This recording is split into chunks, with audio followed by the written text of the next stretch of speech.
I, yeah, I say let's go for it. All right, Okay. everybody in the audience, welcome to the modern day debate challenge stage. Today we have philosophical zombie hunter and DB talking about the Department of Government Efficiency. On philosophical zombie hunter is arguing that it's a good idea, and DB is arguing that it's not. The way we're going to be doing this is 10 minutes each of opening statements, and then 30 to 40, 45 minutes of open discussion. Um, let's start with the affirmative. So, philosophical zombie hunter, if you want to start your opening statement, as soon as you start speaking, the time will begin. Yeah, okay. I don't think I'll take the whole minutes for the opening. Basically, I'm arguing that this new Department of Government Efficiency is a good idea. It was suggested by Elon Musk. The main goals of the department are reducing wasteful federal spending, streamlining government operations, cutting government regulations, and potentially saving trillions of dollars. I think the aim is, or the ideal is, 2 trillion. All these are positive. I'm not exactly sure what DB has against government being more efficient, but I will just add some numbers so we have some context, I guess, to what we're talking about. So wasteful spending, for example, just recently, the Pentagon said that it failed its seventh audit and it cannot account for $824 billion in the budget. There are countless examples on social media about ridiculous spending. Oh, it's not like the core things. But they all add up. With regards to regulations, I would like to speak a bit about that and give that some more numbers because I do believe it's a factor. Um, the regulations that Biden added in his term up till April 2024, and a lot of the numbers are up to April 2024, added nearly 1.4 trillion costs either from the government or from the private sector. Overall, in 2022, there's 3.1 trillion cost to comply with government regulations. That's about 12% of the US GDP. It's roughly about, from a company's point of view, it's roughly about $12,800 per employee. If you're a large company, if you're a small company, it's about 14,700 per employee. If you're a manufacturing sector, an employee from manufacturing, it's about $50,000 per person. So this is a very, very high cost on both the consumers and the private sector. An example, more tangible example, could be automobile regulations. There was a study in 2021 that regulations add to each car between $6,000 and $7,000. Just the 2016 Obama fuel economy standards added about $3,800 per vehicle. I have some graphs here about what the actual federal government spends about 2 trillion to enforce and regulate those interventions. And I have a pie chart splitting what does what. In Biden's administration, I mentioned he added about 1.3 trillion dollars to the economy complying with these new regulations. During the Trump administration, the 2017 to 2021, Trump only added 30 billion, and the Obama 8 years only added 303 billion. So there's been a huge increase in regulations and the cost of it. And it's also made it very difficult to do business in the US. The World Bank downgraded the US from being number 4 to number 8 in terms of doing business in the US. I'm almost finishing, by the way. They said that the highest ranking countries that allow businesses to operate as they do so in less costly and burdensome ways, and they focus their efforts more on protecting property rights than government in other countries. The World Bank also observed that new firms entering the markets, creating jobs, developing innovative products, contribute to a more prosperous society, promoting growth and expands opportunity for poor people. Just as a last example, from the EPA, there was a study, a long-term study done in the 1980s. So this is way, way from being relevant. You can practically triple the cost now. That the cost to businesses back in the 1980s was something about 2.59% of the GDP. That's compounding every year. So I think by now it's at least triple that, and that means the U.S. economy is slowing down to comply with these regulations.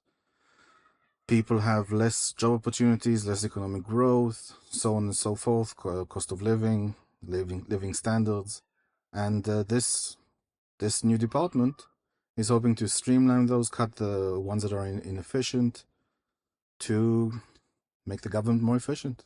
That's it. Want to yield the 4 minutes 48 you have left, or? Yeah. All right.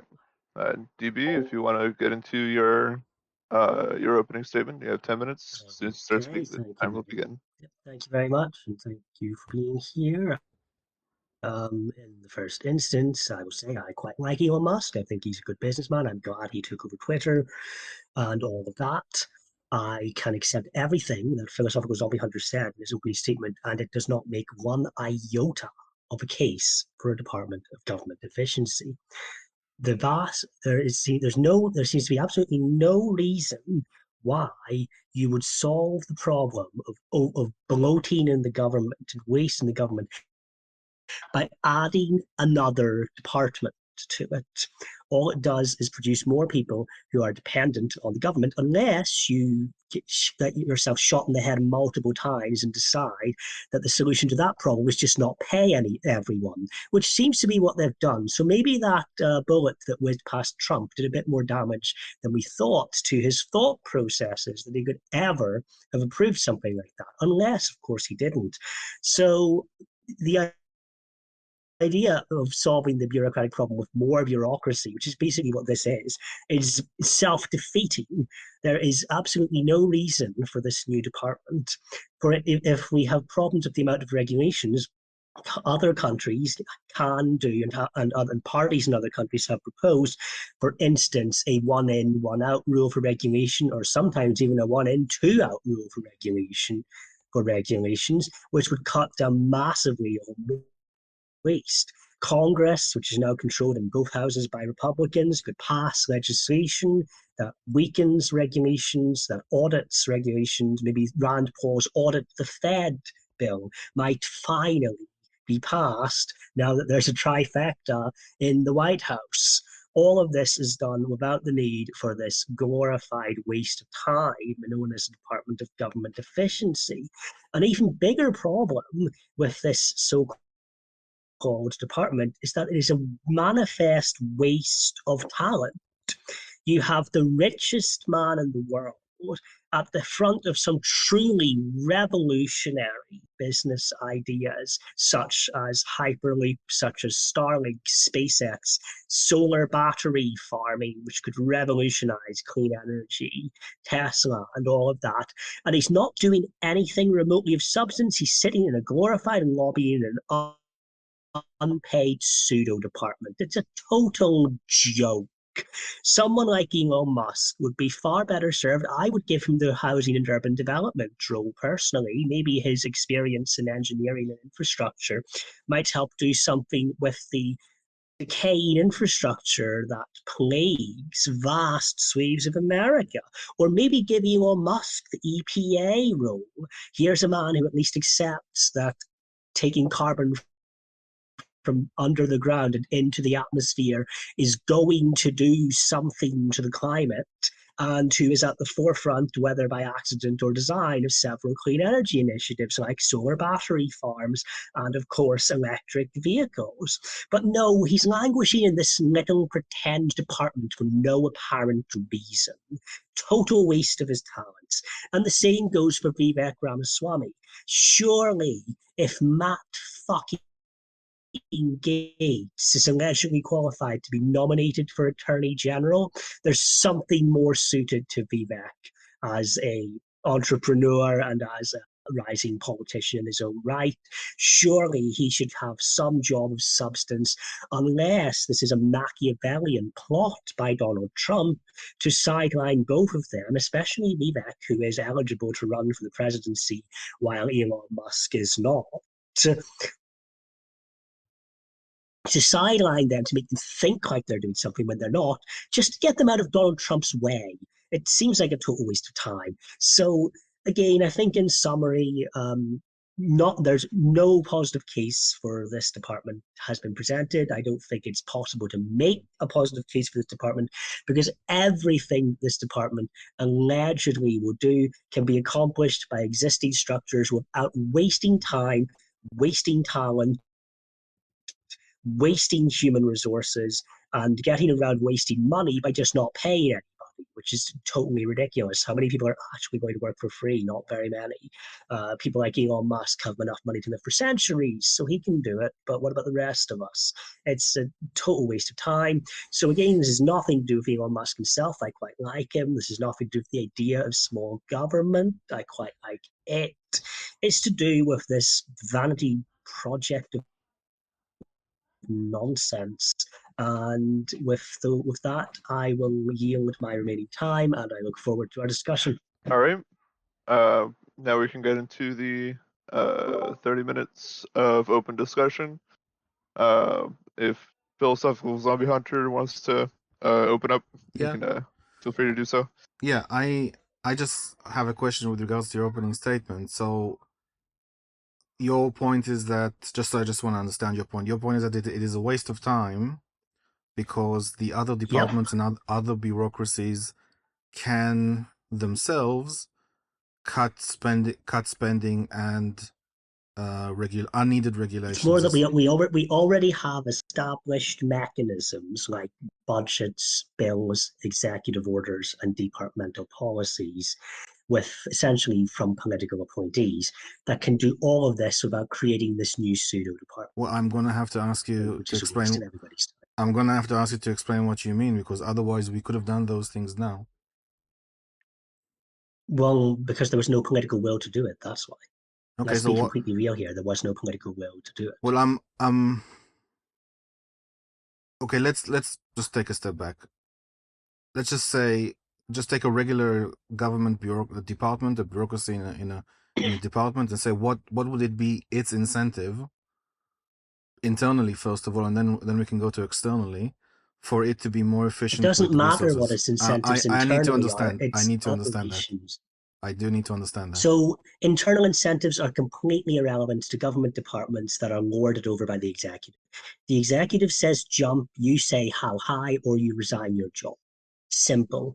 And Donald Trump, of all people, understands that. He's not given that he's built his whole brand around firing people, I don't think Donald Trump of anyone is going to accept not hearing how high when he says jump. So the pressure, external pressures. One second. I'm not getting an answer to my question. So let me just see if I understood what you're saying.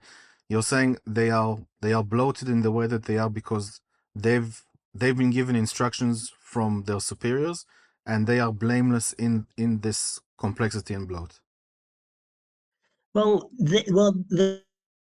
They don't have very much blame whenever all this money is voted to them by Congress. They're given this money to spend, and they spend it. So right, but Congress asks them for the money, and that's with the budgets. Right, but Congress asked them how much do you need, and they said if you want us to do these things, we need X. And Congress is perfectly capable of saying no, you don't need that, and voting on a budget that doesn't have. Right, but we're not saying that. We're saying cutting down things like pork barrels. Okay, we're not saying that. We're saying they still need to do the things that Congress tells them to do, but for less money. That's what efficiency means. Well, and the easiest way to do that is vote less money. No need for this pseudo department. Congress can just vote them less money. If they vote them less money, the bureaucracy will just say, we can't do this because you haven't assigned enough money.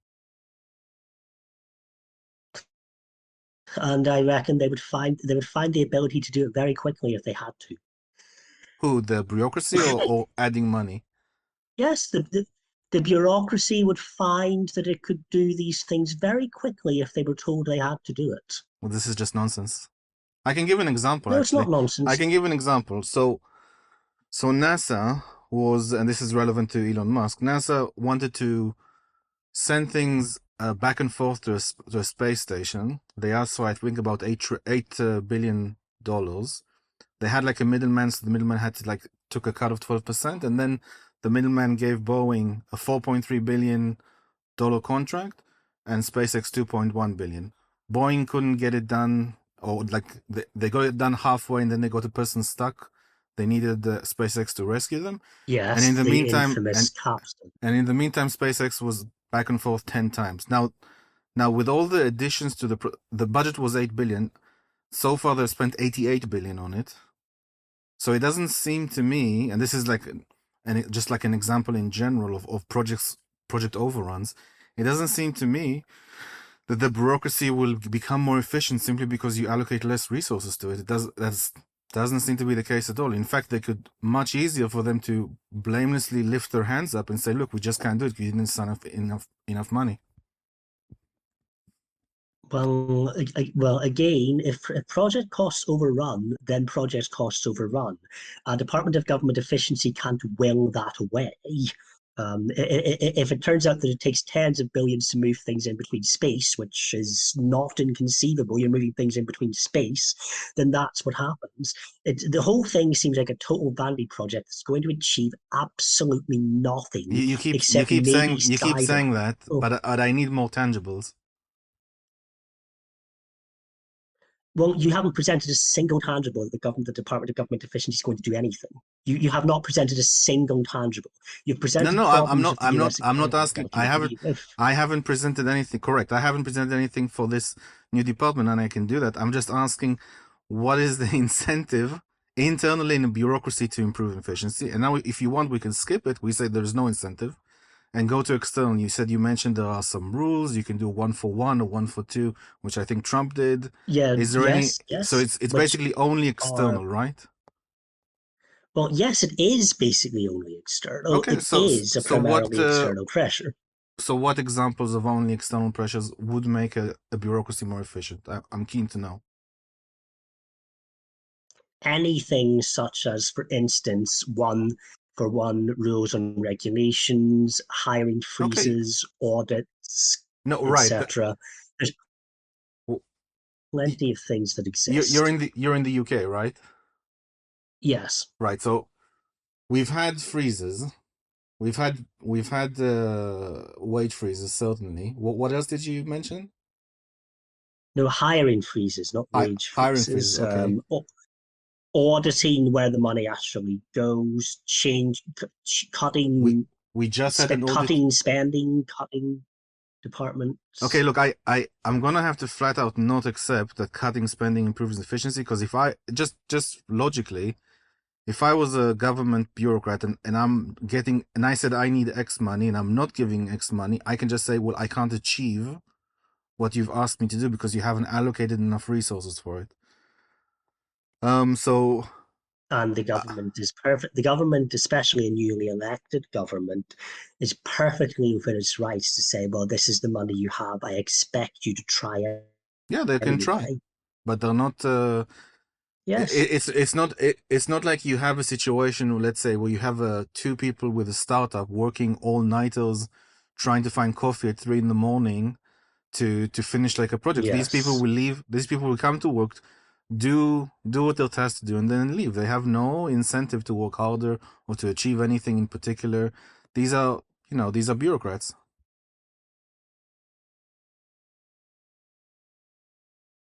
Yes, these are bureaucrats, just like everybody else has a job. So it I don't seems to think it seems that to me reflects worse on them than anybody else. it seems to me what you're saying, the only way to make bureaucracies more efficient is to monitor them with an external monitoring No, tool or something like that. no, and certainly not to create some new pseudo department.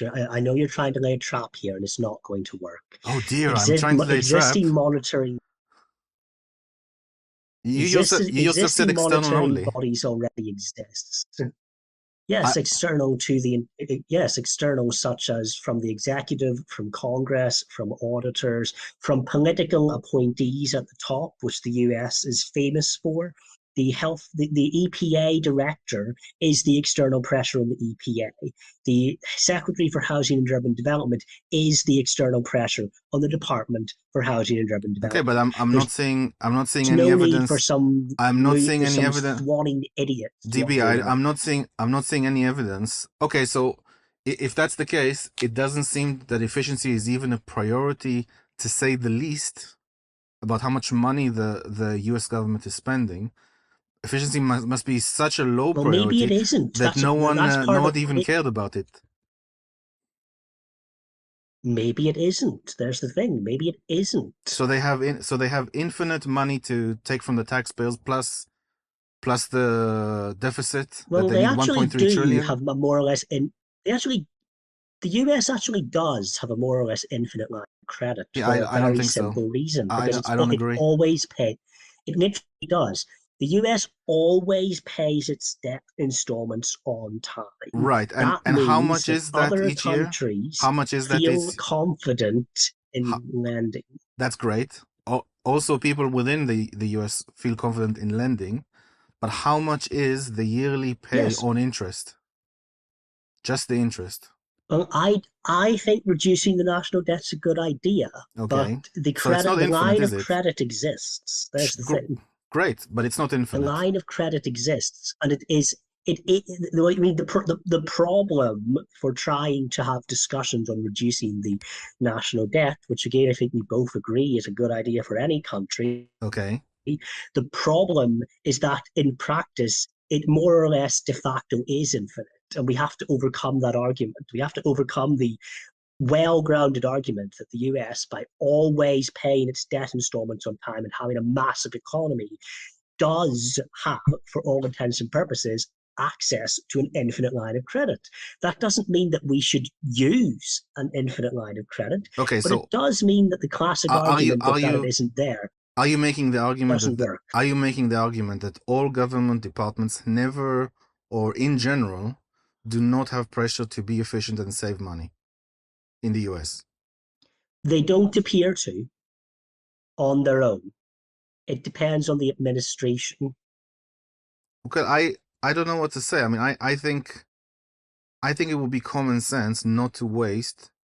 Well, common sense may be a foreign concept in bureaucracies, but I think it would make common sense Yes. not to waste taxpayers' money, unless they are so detached from the American people that to them it's just some sort of amorphous cloud that you can just, or tree that you can just get money from, just Judging if you shout loudly judging enough. by the reactions of some of the DC staffers to the prospect of having to move to the flyover states because Donald Trump wanted to relocate agencies to make them closer to the American people, they may indeed think like that. Okay, so we're kind of saying, and see if you agree with what I'm going to say, that there isn't any internal meaning bureaucracies. There isn't any internal pressure for becoming more efficient. There is Absolutely none, there is because the then the budget possibility goes down. there is the possibility of external pressure from Congress, from the president, to become efficient. Yes. To what degree that can happen, obviously that depends on the people implementing it, meaning that the bureaucracy itself needs to know how to become more efficient. Depends on how the pressure is applied. And And there are other short of ways of those, doing it without okay, this new department. I'm just generalizing, yeah. Short of Congress Yes. reducing the budget, and short of the president issuing a directive, or I forgot what it's called in America, Executive orders. executive order, sorry. So short of them doing something Yes. like that, there is efficiency will just never happen in government departments, and they'll always ask Well, for more money. that does appear to be the reality, whether we want to admit it or not. That does appear to be reality. Well, the reality certainly is that the government is growing over time, and it is constantly in a sort of deficit, more than what the it is able to tax from the economy. Obviously, it can increase taxes, but at a cost. Or you could say that if you print money from the federal bank, then it is purely by taxing, either by taxing upfront or by taxing Did as you a form of inflation. did you cut off for a few seconds? I lost you. You can print Sure. money. So I'll go Can again. you So start that again? yeah. So the deficit is so it seems to be the case that the government is not able to budget within its means. It's taking on deficit every year. So it's either the case that it pays for its budget with tax upfront, money upfront. It can obviously increase that, but at a cost.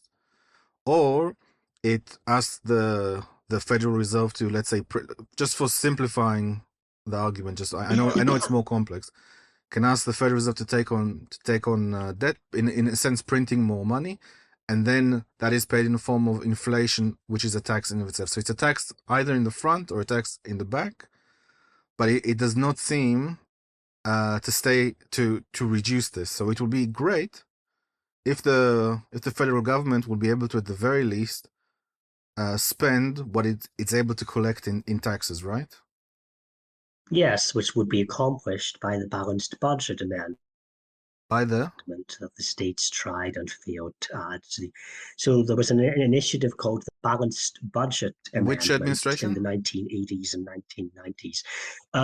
It was, I think it was the 80s and the 90s. I think it was prominent in the Reagan administration, Okay. where states tried to add the next constitutional amendment to require Congress to pass a balanced budget.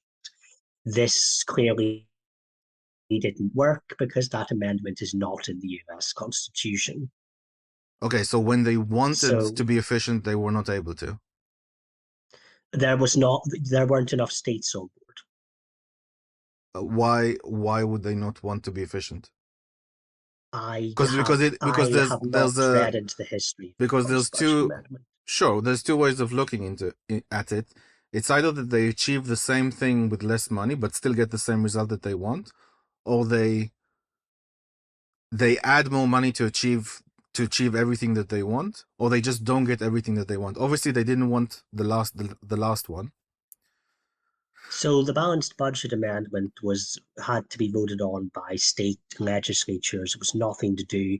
Once it was proposed, it's nothing to do with the federal government. Well, I So appreciate that, but obviously they couldn't get into a situation where less money could have achieved everything they wanted. Because if that had been the case, then they wouldn't have an issue voting for it. They wanted but here's the everything. thing: They wanted everything, and they didn't care that the government needed to go into a deficit for it. That's basically what I'm saying. So a lot of so there hasn't been. I think everybody in America would have to acknowledge this. There hasn't really been a drive from Congress in the past to cut the budgets, and that's because the budget, the finance bill, is often tied in essentially bribing congressmen to vote for it through pork barrel provisions. And actually, the Republicans have, if anything, more guilty of this recently because on the debt ceiling bills that are in that complete anachronism would have to be passed. But with an administration that is very new in its outlook and which has a trifecta, including, let's be honest here, almost too loyal lower house, if not an upper house. That if there's any time that lobbying congressmen to actually vote on a budget that is closer to a balanced budget might actually work in the last 50 years, this is the time to do it.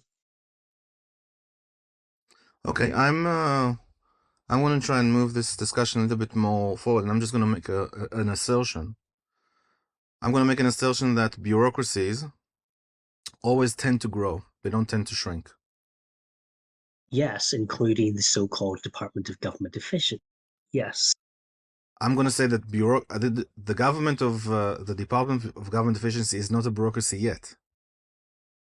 It will become a bureaucracy the moment it is formed. Okay, so before we go to that small non-existent department, what I'm asserting to means that there are inbuilt incentives for bureaucracies to keep growing and keep trying to gather more resources from whoever is able to feed it more resources, and keep trying Yes, to pass more laws and more regulations and seem more important over time.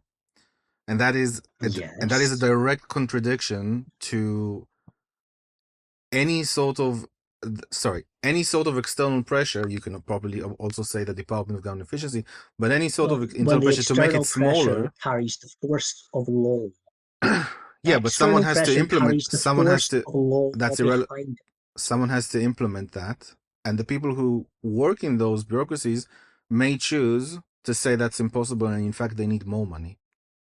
if if an executive order comes out tomorrow abolishing a section of, let's pick a random department, the let's say the housing and urban development. If an executive order comes tomorrow to abolish a section of the HUD department, they are gone. End of discussion. Right, I can agree with that. But if you tell a bureaucracy, say, I want you to optimize yourself, shrink your budget while still doing everything that you possibly can, that is something that cannot happen on its own. That's why you don't But ask if them, you just say, tell them. if you just no, you can tell them it won't get done. If you say I want to abolish the entire department as a matter of law, that obviously can happen.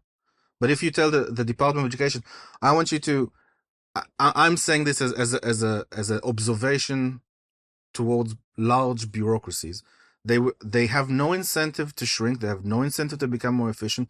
They only have an incentive to grow over. I'm talking about a long period of time, to grow and to ask for more resources and to have more power to implement what they're supposed to do. They will always do that. The incentive is to go in that direction, not the other. Which is why external pressure is what matters. Okay, so you can appreciate that we're discussing external pressure, so we can move on from internal pressure. Which How doesn't how can exist if we go so underneath that. I'm not entirely convinced that what you said does anything at all to implement. Obviously, I can agree that, if you slash something, all this is gone. That's great. But if you say I'd like you So to all of these tools that I yeah, mentioned are already there. Executive orders, budgets, the actions of the heads of these government departments who will be nominated by Donald Trump, and he can nominate people who will carry out his agenda. That is literally their job. There are hello, is hello. a damn squib on a soda. It doesn't even qualify as a tool in the toolkit. It's a nothing burger. Yeah, I don't see any of that happening. I mean, I could say the best thing was the one in, two out, but even then, like, during the Trump Yes. administration, you still have overall growth of regulation, just less, or it was like kind of stalling, you could say. Well, he could this time make a one in, one out, or one in, two out rule, and it would have to be. He could do that if he wanted to. Yeah, then you could just remove some law from 1830 and get in the new law that needs 300 more people, 300 more people in your department. That is a complete non sequitur. He can You carry out let me explain. what he can You carry can out a remove one you in, can re, two out, and that's it. you can yeah, I'm answering. You can remove a law written in 1833 talking about how farmers need haberdashery tools, and then insert a new law that you now, as a result of this law, need 300 new personnel in your department and $2 billion more dollars. That's the one in, one out, or even two in, one in, two out. That's what you can do. There's laws all the way back since 1776. You can find some crap ones and just remove them. Yes, yes, Do you yes. You understand what I'm can saying? just remove them. So I don't. they are But able to play with the rules much better than you think they can. do you seriously think that the heads of these departments that are appointed by the president Yeah.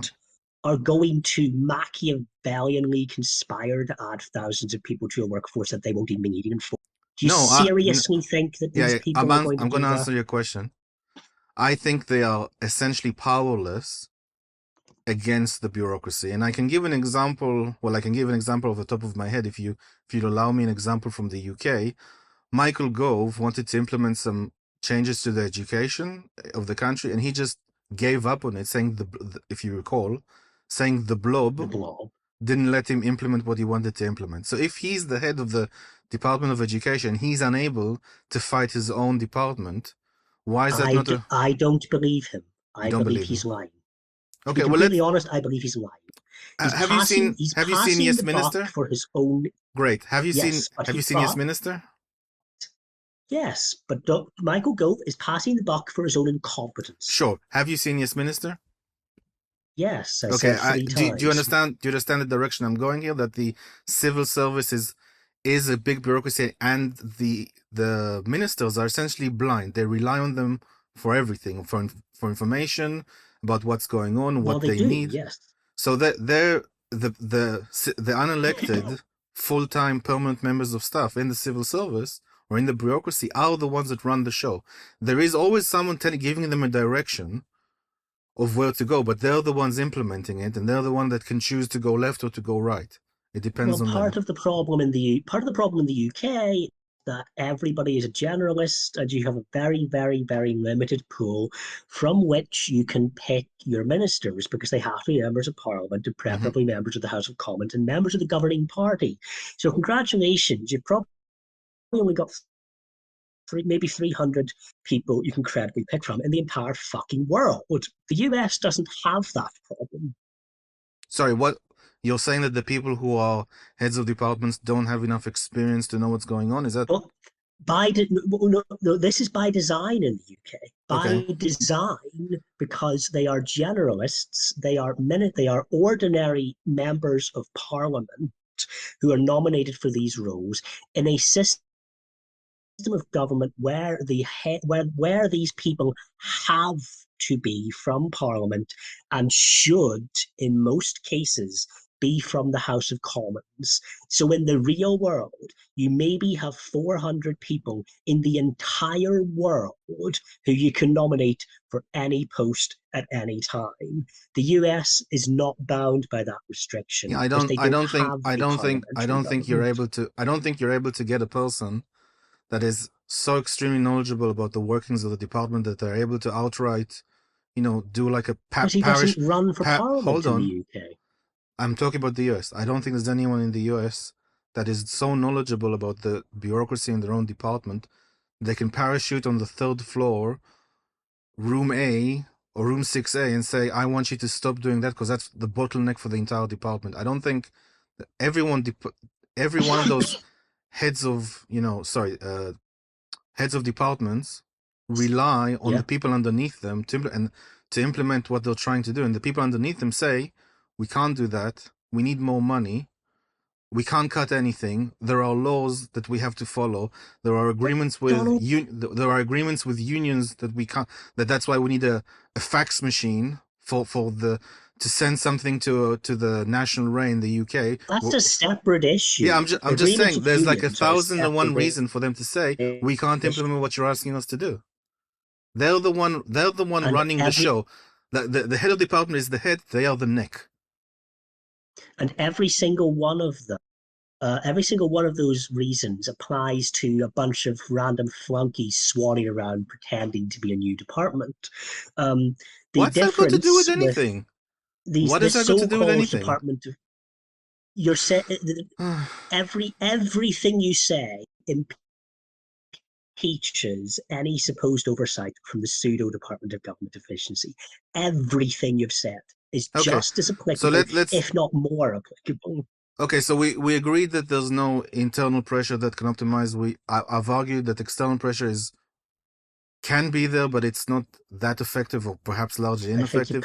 So let's move to Elon Musk specifically. Now, Elon Musk moved into Twitter and removed, let's say, 75 or 80% of the staff, while the site remains. Let's argue, for the sake of time, let's say, or just the sake of good faith, that the people he fired within Twitter were unnecessary or probably bureaucrats, just for the sake of arguments. Yes. So he was able to fire all the bureaucrats and keep all the developers that did. Even if you take Pareto principles or Price law, they're the 20% of the people that did 80% of the work. Okay? Yes. Familiar? Good. So he was able to do that he's an outsider coming into this problem. Do you think he's able to replicate that success in government? Give him a department. Don't make this stupid pseudo department of government He efficiency. is getting a Give department. him a department. Okay, so No, give him a real department, not do a you fake think department. if you could just department. if you could just answer my question, do you think he's able to replicate that success? Not by means of this so-called Department of Government Efficiency. Why not? Give him a department and let him work. Why not? And hire people and confirm people of the same mindset on the other departments. Is there a reason why you're speaking slowly? Is there a reason why you're speaking slowly? I just do often. Okay.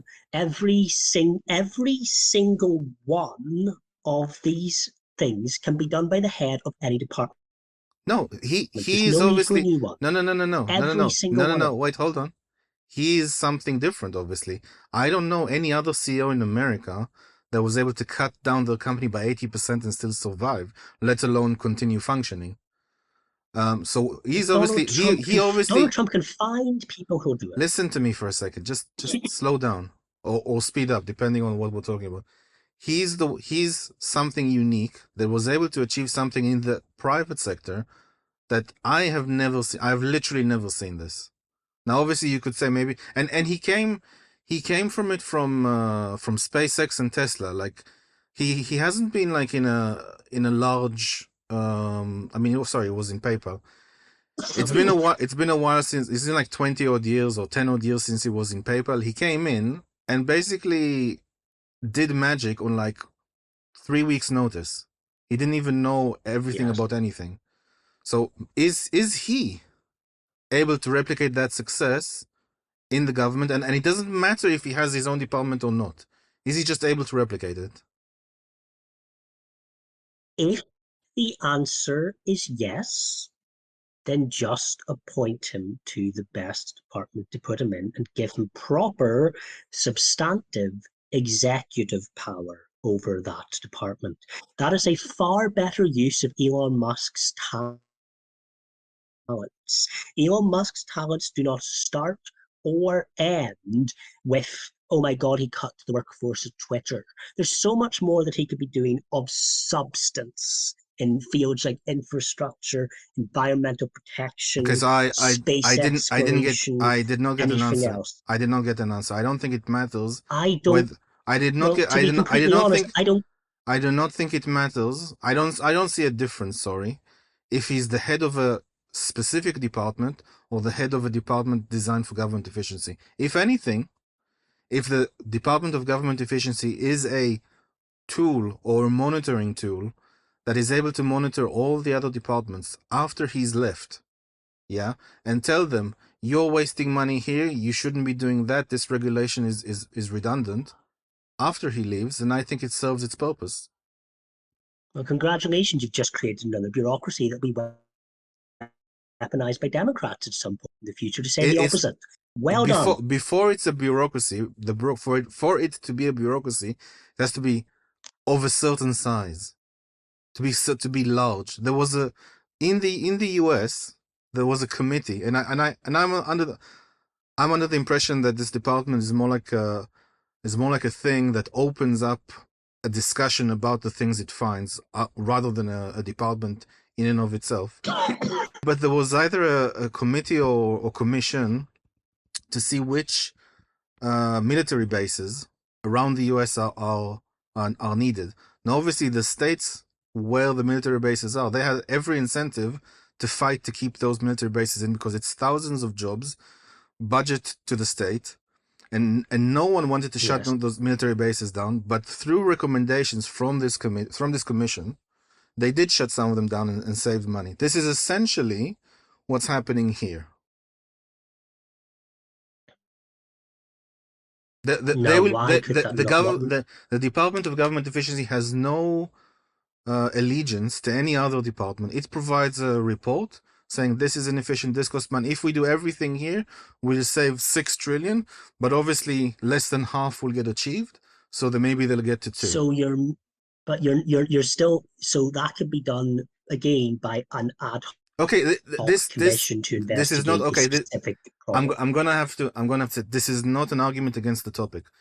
This is like you said. It could be a department, or it could be some. This is not an argument against the core of the topic. So, but you're saying it is a good This thing. Then you're floating Leviathan is not a good mechanism to achieve anything, why not? and no case for it has been presented. Excuse me.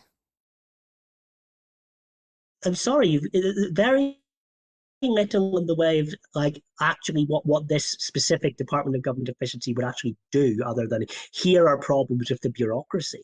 Very little How has will been it implement presented this? on how Sorry, this you're saying how it's going to work, what it might do differently, what it might do that can't be done by existing means. Very little has okay. been discussed. It's all been about how bureaucracy works. So we've first of all we said this is a monitor against other bureaucracies, right? We agree on that. I'm not sure what it's supposed to be. Okay, But it is definition. it is a monitor against other bureaucracies. It has its incentive is to find inefficiencies. The other bureaucracies have an incentive to fight reductions or inefficiencies or anything that prevents them from growing. So obviously it's a confrontational relationship, and that's why I don't think it would be a good idea to be internal to that department. I think something outside the department is more beneficial. But in any case, it is a tool. It is a monitoring tool to monitor other departments and then pinpoint and say this is redundant, this is inefficient, this is not needed, this needs to be cut. So from that this is needed. Sorry? And the idea that we need Elon Musk and a bunch of Elon Musk Elon Musk has displayed a highly unique department to do this. No, Elon Musk has displayed this example I gave in Twitter. Do you understand what I mean? Yes, and I don't see why you think that could be transferred to literally every car, basically. Okay, sure, you may be able to say that, but he in this particular instance, even in the private sector, what he has done in the case of Twitter is unique or unheard of. And why would that transfer to the government? That would translate into some sort of qualification. Not necessarily. And also it's what better than most. It's also a very, very, very, very, very, very small part of what he did. It's the wrong thing to be focusing on. I have no clue what you're talking about. I honestly don't. Is the work? Let me just clarify. Let me just clarify. Is the work he did at Twitter with regards to slashing the company? So he obviously had a profit incentive. He needed to save money, and he decided that in Twitter it's a bloated company, just like bureaucracies are bloated. So he decided to cut quite a lot, and the company continued functioning. Which if I worked in a tech company and you fired 80%, even 50%, let's be honest, 50% of the people, and I went through the 2008 recession. If you fire 50% of the 50% of the people in the company, it probably or has a high risk of not being able to continue. And he was able to do 80%, or let's say 75%, and it continued, and he's doing very well now, in fact. So is that not a unique skill that we need someone like this to help the US government? Go ahead. If the lesson being learned from Elon Musk as a person is, oh my God, he slashed Twitter rather than everything else he's doing, it's a waste of talent. That was one of my points. This is a complete waste of Elon Musk's talents. That there's so much more he could be doing that's much more impactful and might produce actual results for real people than, oh my God, I'm slashing the government. Woohoo! Nobody gives a shit. Saving trillions of dollars is low on the priority of what is considered a good thing. It's low on the priority. It's low on the priority of people who can't get to work reliably because of decaying infrastructure. Well, that's federal employees being fired is low on the priority. Right, but the economy functioning much, much better, people paying less taxes, having more money in their pocket, less deficits, and you're able to still pay for the infrastructure. What These are makes you all think it positive will things. actually translate? So It, what it, makes you think it will actually translate taxes? Like genuinely, what makes you think it actually will I translate mean, into less if the taxes? It government hasn't if before. the government spends less money, it can translate the taxes into one of two ways. Either the government spends less money and needs less taxes, or he simplifies the taxes in such a way. Let's say you remove taxes that are very complicated. They don't actually contribute to the tax revenue, but it requires a lot of accountancy time, both on the private and the public sector, to see if it was all done correctly. If you remove these sort of disruptive taxes that don't actually generate a lot of revenue and simplify things, ultimately you pay less, but the government may receive more tax revenue. But surely you could do that anyway. If they really don't, if these taxes really don't You raise very much you can money, you then can't just do get these rid of them things. anyway.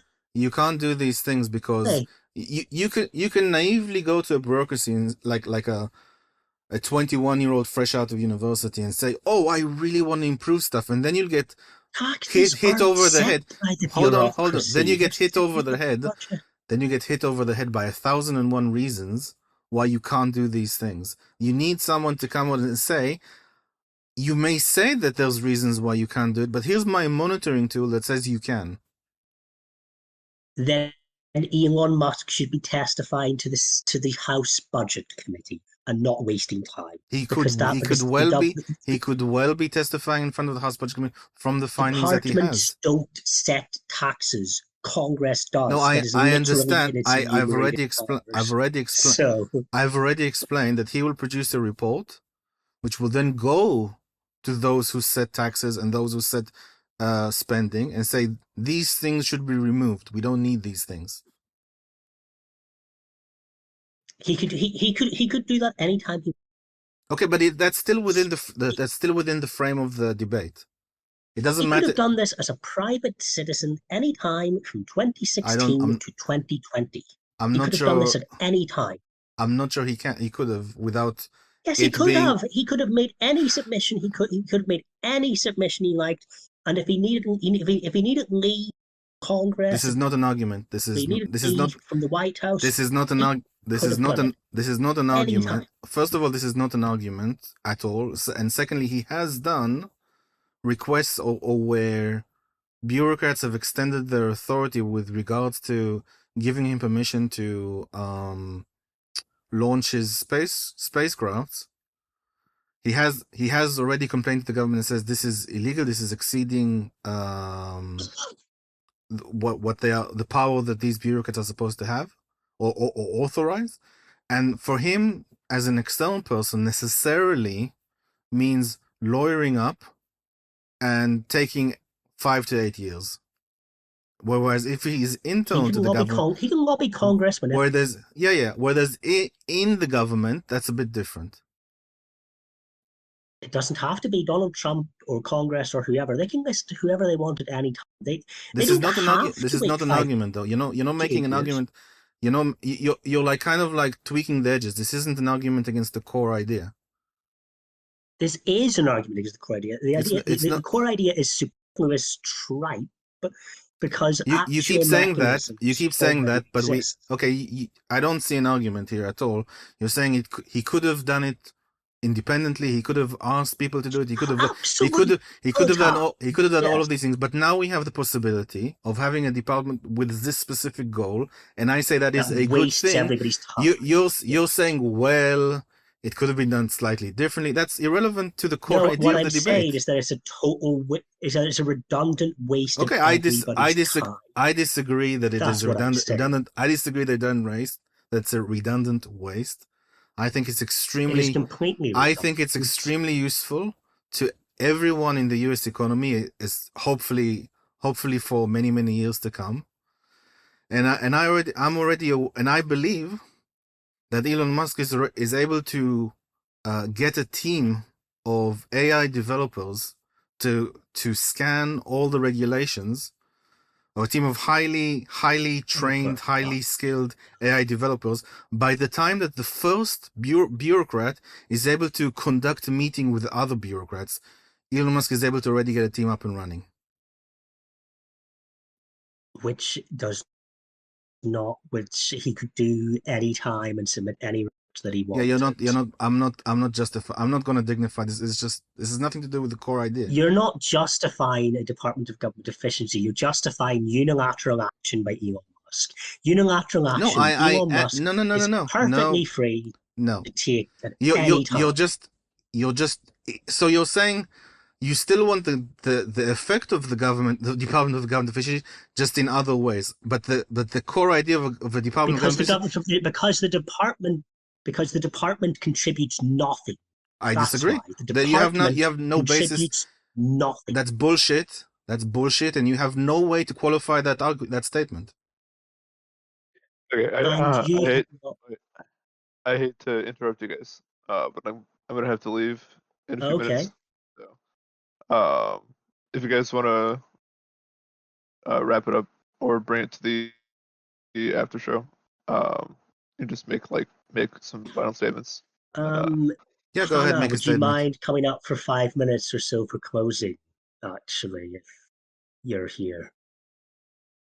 All Okay, right. so yeah, we can do closing.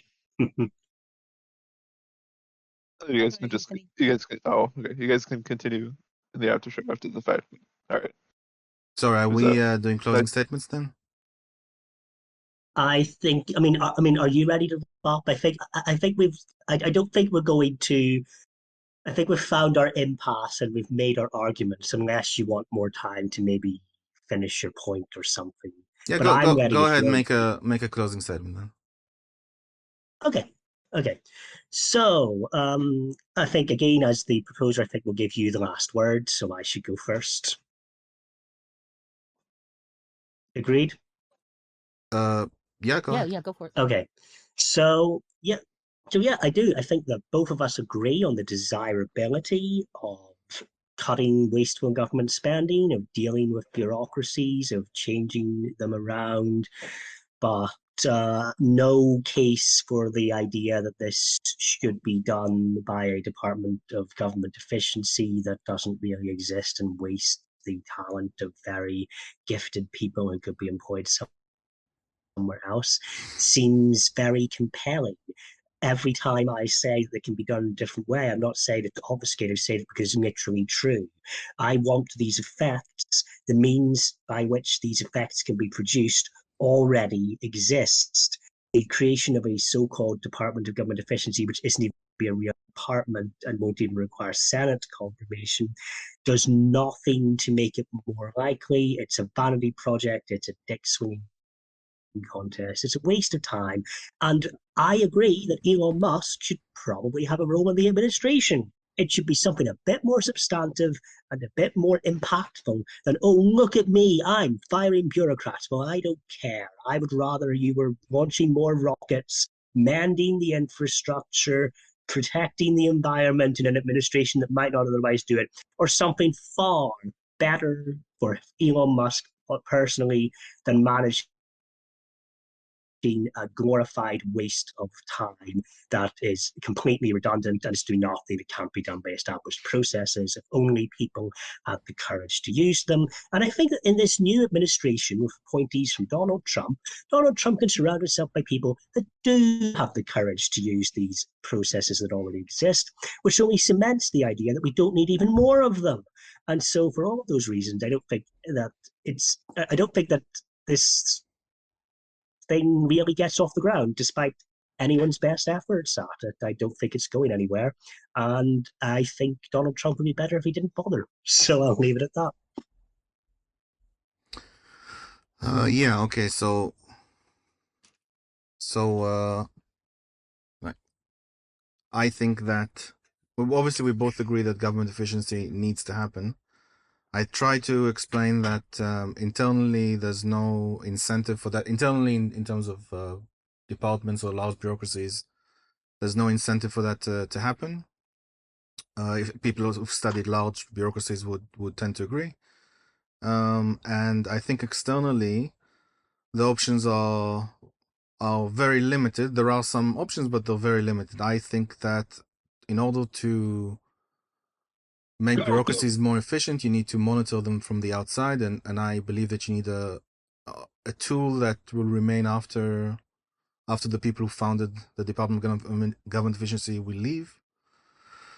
I think that this is the most important thing that Elon Musk can do possibly in his lifetime. I'm more of like a free market kind of person, and I am aware of how much regulations, and I try to explain that in the opening, how much regulations just slows down the economy, slows down innovation, slows down economic growth, like kind of like shackles people. I think if I can just, something comes to mind.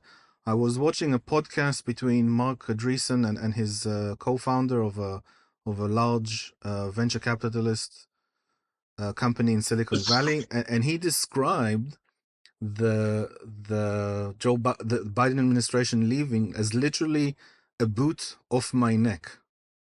Like that's the sort of like I'm able to breathe kind of thing when it comes to removing regulations, and they're now able to implement new ideas. And it's not just one Elon Musk. Let's say we have 10 Elon Musks in the economy.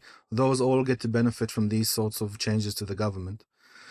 Now, personally, I think that the approach of using AI is particularly good here because you need to scan something like 160,000 A4 books, thick books, to go over all the regulations, and it's completely impossible for human beings to do that on a scale, obviously. So I think AI is particularly useful for this sort of task. Obviously, you can cut waste by going and asking people, is this needed, is this not needed? But with regards to regulations and large volumes of text, I think AI is particularly suited for that.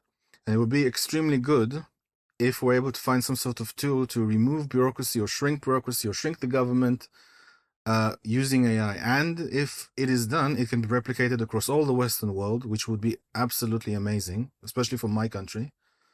And this is a turning point. This is an epoch in humanity. It's before the Department of Government Efficiency and after the Department of Government Efficiency. This is a really, really big deal. I see huge potential. And yeah, I'll leave it at that.